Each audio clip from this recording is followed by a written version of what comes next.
Եթե կառավարությունը երկար մոտավորապես 7 միլիոն, եթե չեմ սխալվում, հարկերը հանած 6-ից 7 միլիոնի կարգի, բայց ճշգրտված կներկայացնեմ հայտարարագրում իհարկե, ընդ որում սա հավելավճար է, որը հանրության աչքին երևալու է որպես միանվագ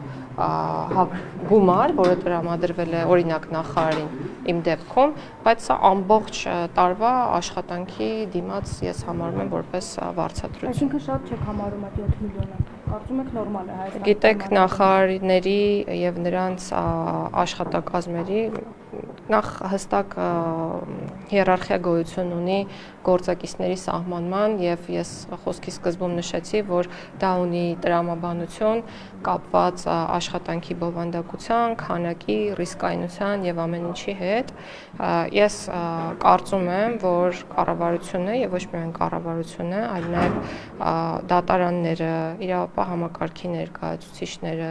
նաեւ ինչու ոչ օրենսդիր մարմնի ներկայացուցիչները կատարում են այնպիսի աշխատանք, որը պետք է այո բարձր վարձատրվի մեր պետությունում, ինչու, որովհետեւ մենք նույն խնդիրը ես հետ շատ անկեղծ եմ ուզում լինել, փոխնախարարի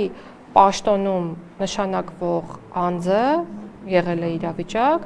երբ ուղղակի հրաժարվել է հաշվի առնելով աշխատավարձը, որովհետև որոշ այլ մարմիններում, այդ թվում կառավարության ենթակա մարմիններում այսօր վարչության պետերը ստանում են ավելի բարձր աշխատավարձ, քան կարող է ստանալ փոխնախարարը։ Եթե այսքան անկեղծացա, իմ մասին էլ ձեզ մի բան պատմեմ, գլխավոր դատախազի տեղակալի պաշտոնից հետո, երբ նշանակվեցի նախարարի պաշտոնում, իմ աշխատավարձը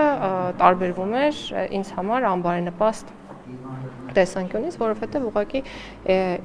իջեցվել էր, ոչ թե իջեցվել էր, այլ այդպես էր, որովհետև ցածր էր ավելի, քան գլխավոր դատախազի տեղակալի պաշտոնում իմ ստացած աշխատավարձը։ Բայց ես իմ ռիսկերը գնահատ իհարկե կարող է եւ որոնք ստանան ձեր ուզած աշխատավարձը, չէ՞ որ երկրի վիճակը, պետբյուջեն, թոշակներ այնպես են, դուք ինձ ընդհատեցիք։ համարժեքությամբ Դուք ինձ ընդհատեցիք։